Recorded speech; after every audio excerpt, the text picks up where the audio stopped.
looking at number 1 in Edge Elastic here. I just took some screenshots of the questions, and then we'll put in the box here what you should have in the box as you're working through them. But you should also have paper and pencil, and you should be working these out alongside the questions. Same thing when you take your test. So you write down the question that you start with. The first thing that I would do with this is I would distribute that 7 on through. So if I distribute the 7 through, we would get 7x minus 14 equals 3x plus 6.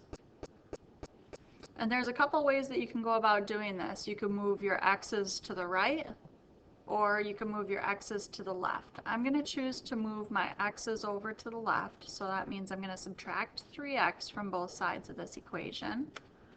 And if I do that, now I've got 7 minus 3, which would be 4x, minus 14 equals 6.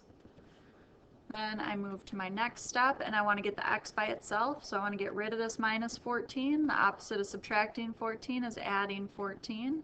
That'll get it to go away here if we add 14 to both sides. And now I've got 4x on the left, and I've got 20 on the right. And then our last step here, divide both sides by 4, and we just get x is equal to 5. So we put 5 there. Right, moving down to part B.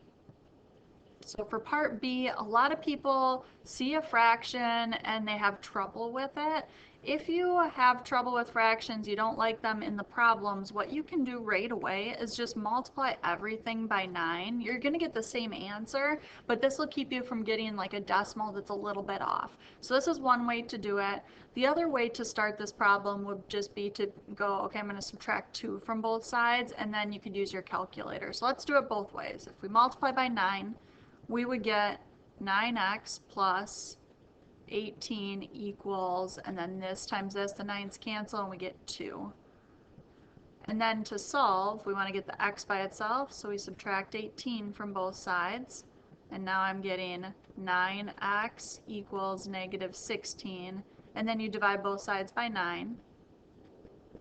And we've got our answer, negative 16 over 9. Okay, the other way to do it is to use your calculator. So let me grab my calculator here. And if we started this over, so if I'm starting this over,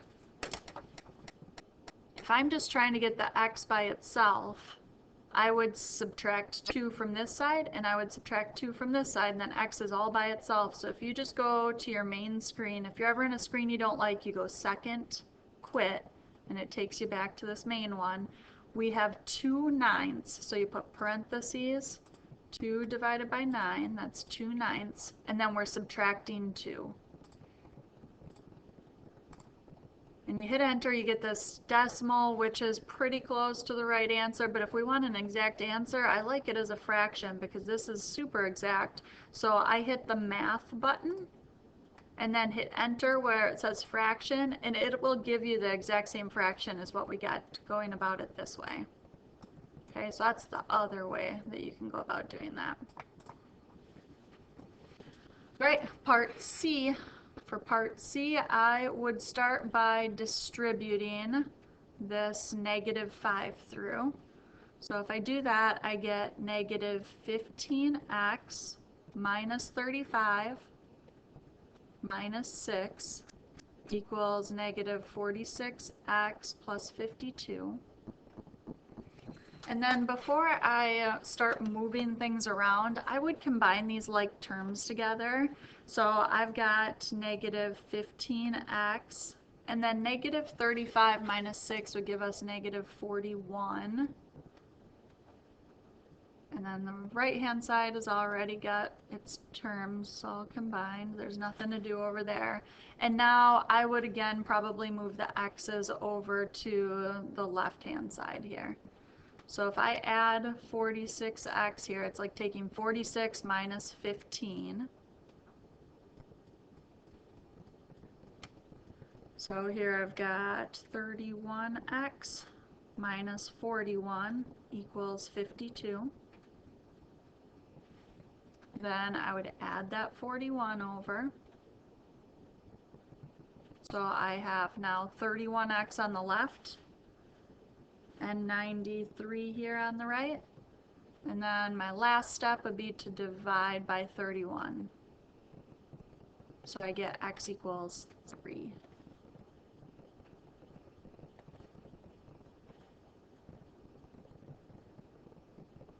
Okay, moving down to part D. I don't like the fraction there possibly. If I want to get rid of it, I can multiply every single thing by 4. It gets rid of the fraction for you. Or with this particular case, if you do 5 divided by 4 in your calculator, you get 1.25. So you could just leave that as 1.25x because that's a fraction that stops. It's super nice. So if you wanted to do it that way, you just end up with trying to get your x's together and get your numbers to the other side.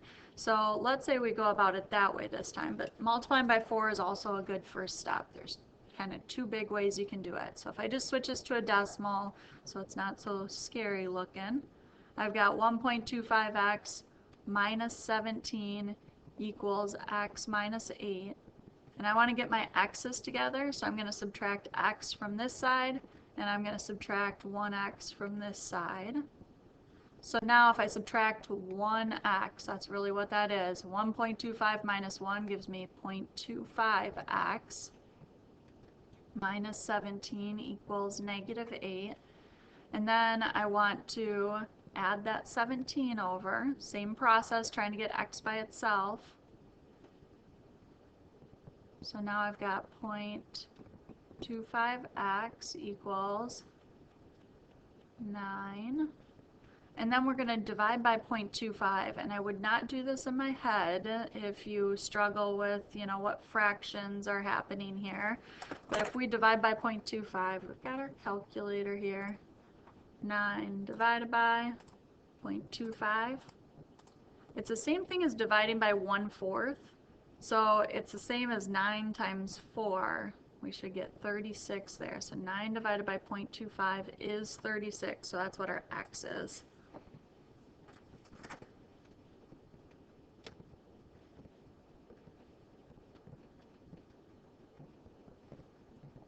Okay, down to part E.